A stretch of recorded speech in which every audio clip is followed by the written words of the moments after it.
Eu estou aqui com a Elisa Alba. Tudo bem, Elisa? Tudo bem. É um prazer enorme estar aqui com vocês. Tudo bem, Vanessa? Tudo certo. Só alegria, como diz a Lisandra, nossa vizinha aqui. Isso aí. Muito obrigada por ter vindo conversar com a gente, Elisa. Eu que agradeço. É um prazer estar aqui. Elisa, normalmente, quando eu converso com as pessoas, eu peço para elas para contar um pouquinho da história. Mas agora eu quero saber com quem eu estou conversando. Você está conversando com a Elisa Alba. Eu sou filha do Criador Maior, filha de Deus, amada.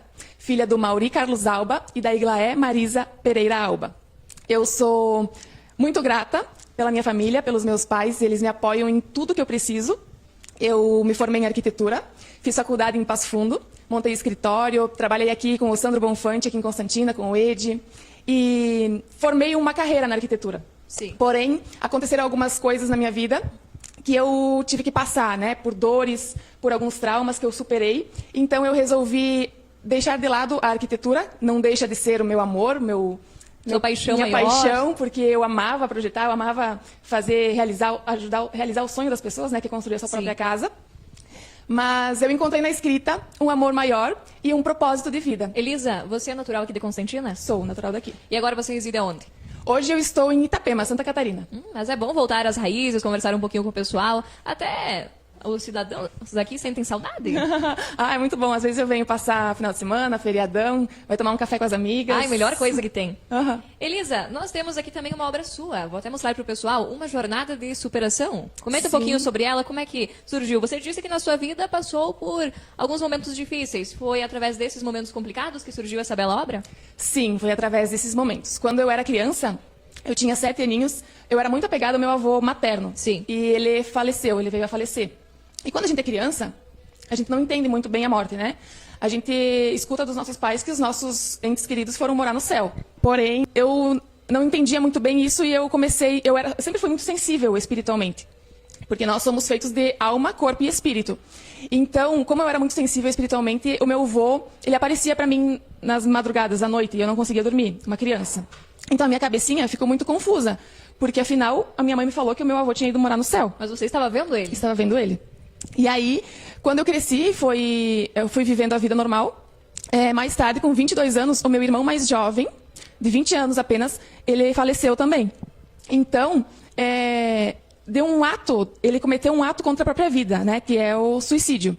E foi muito forte para mim e para toda a nossa família. Foi uma dor, assim, não tem como explicar. Não tem palavra nenhuma. Não tem palavras. Porque assim, eu acredito que, claro, nós não estamos preparados para perder entes queridos, pessoas que a gente ama. Nós sabemos que um dia nós vamos morrer, mas isso é algo que a gente não está preparado para que aconteça. A gente tenta evitar o máximo possível. E ainda mais quando é um ato assim contra a própria vida, né? Um suicídio é uma forma muito, muito ruim de perder alguém, é uma dor tremenda. Então, eu não me conformei com aquilo. Eu me conformei com a dor dele, eu fui em busca de ajuda. Eu fui em busca de entender o que estava acontecendo. E eu comecei a ficar com muita raiva de Deus. Eu comecei a desacreditar de Deus, porque eu não acreditava que Deus poderia permitir que algo tão ruim acontecesse com a nossa família. Então eu comecei a desacreditar de Deus. Eu não acreditei mais nele. E eu fui vivendo a vida, fui trabalhando normal, como se ele não existisse mais. Porém, um dia uma amiga minha, e aí eu fui morar em Itapema, e um dia uma amiga minha me convidou para participar de um culto, numa igreja. Porque eu nasci na igreja católica, fui batizada, tudo, mas não era frequentante, eu não participava das missas, não era assíduo. E aí lá no culto eu senti muito a presença de Deus. Eu lembro que eu me ajoelhei no chão assim para orar, né? Eu até me emociono. Eu abaixei a cabeça para orar e eu senti nas minhas costas assim 2 mãos e era como se uma voz falasse assim: filha, eu nunca te deixei sozinha, só que você não tinha percebido ainda. Que bonito. Uhum. E bem forte também essa experiência. Sim, eu chorava muito. E aí, a partir dali, eu comecei um processo de busca por conexão com Deus, intimidade com Deus.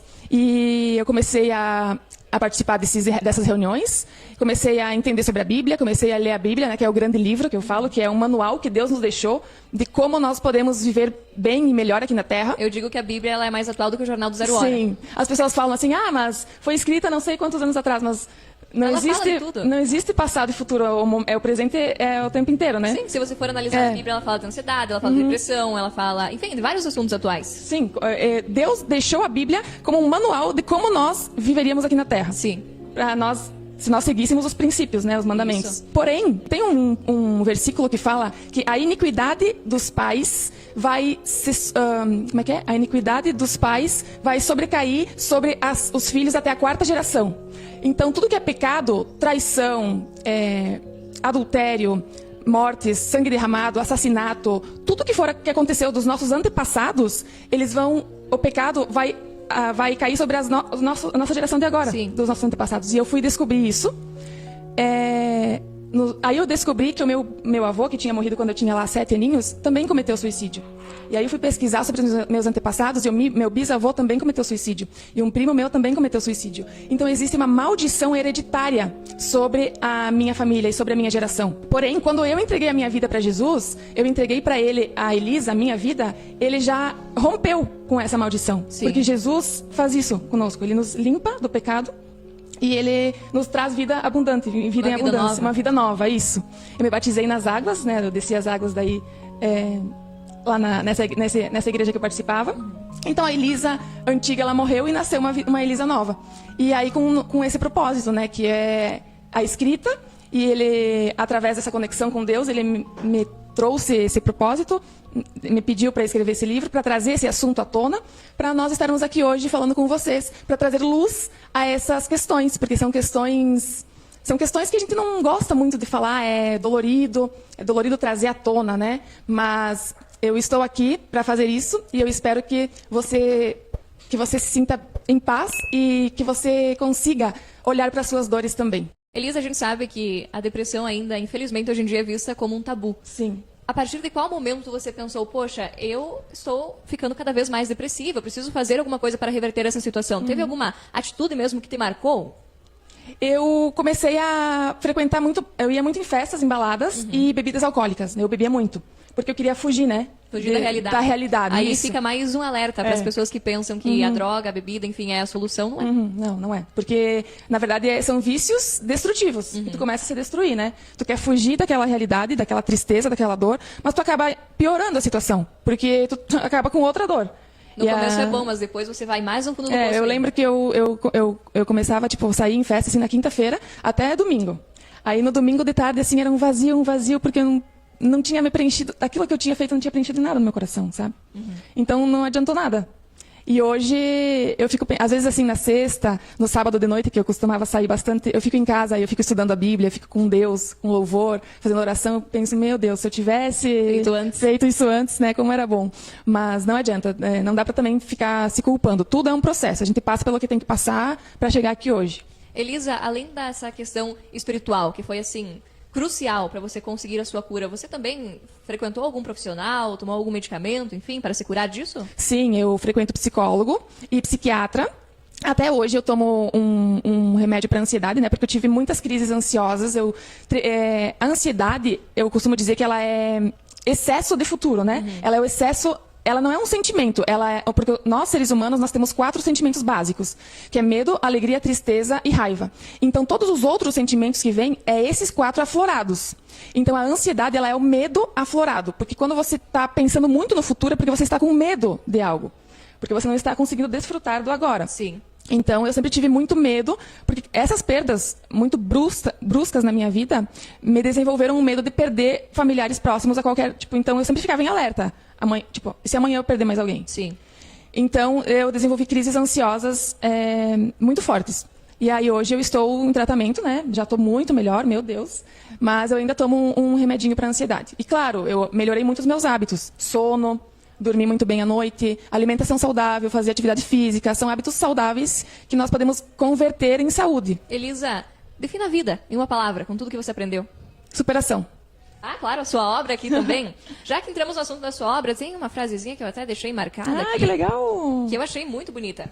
A maioria das mortes e dos velórios que acontecem, o desespero de muitos, não é por tristeza, mas também por remorso de não ter feito o que poderia fazer enquanto a pessoa estava viva. Portanto, não hesite em abraçar quando tiver vontade, dizer eu te amo e expressar seus sentimentos. A vida é muito curta para não fazermos isso. E não temos controle sobre ela. Não sabemos o que acontecerá amanhã. E se eu te disser que todo dia é um evento especial na sua vida? Sim. É justamente o que nós estamos falando até agora, né, Elisa? A ansiedade, a gente pode dizer que é um excesso de futuro. A depressão é um excesso de passado. Então, o importante na nossa vida é nós vivermos o agora. E não se recusar também a falar sobre o luto.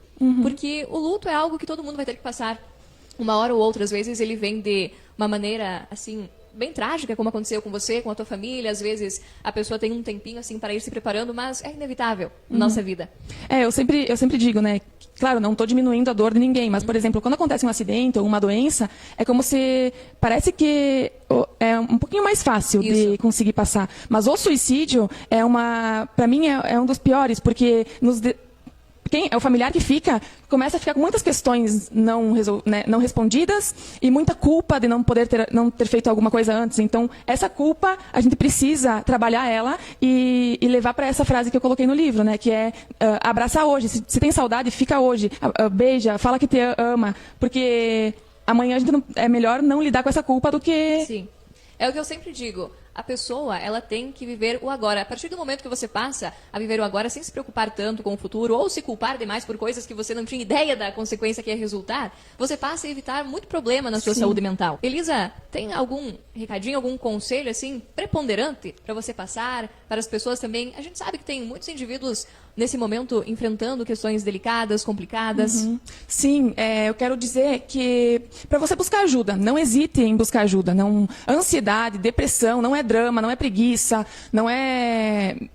exagero. Não é exagero, porque eu lembro que muita gente, as pessoas falavam assim, às vezes quando eu estava nesses momentos, você é mimada, você... Não é isso. É sério mesmo, é uma doença mental, está te adoecendo e você não pode deixar chegar num estágio que não tem mais o que fazer. Então, se você está passando por isso, busque ajuda, busque falar com um amigo, falar com seus pais, com sua família, psicólogos, que tem muitos processos de cura, tem muitas formas de chegar na cura, muitas coisas que você pode mudar na sua vida, que você pode ter uma vida boa, uma vida saudável. Então, não tenha medo e nem vergonha de falar sobre isso. E outra questão é o seguinte, Elisa. Isso daqui, essa nossa massa cinzenta, controla tudo no nosso corpo. Então, a partir do momento em que você enfia na sua cabeça, digamos assim, que você não tem mais vontade de viver, que você não tem serventia nesse mundo, que não é isso, que não é aquilo, você passa a ter hábitos desleixados. Você, de repente, passa a não comer nada ou a comer muito, enfim, desequilibra totalmente o teu organismo. Então, esses problemas mentais, que muitas vezes são vistos como um tabu na nossa sociedade, acabam desencadeando em doenças físicas também. Com certeza. Eu sempre digo que, como nós somos corpo físico, alma e espírito, a doença, quando está no físico, ela já passou pelo espiritual e pela alma. Então, se ela já chegou no físico, é preciso começar a tratar do físico e depois ir para a alma e para o espírito. Porque...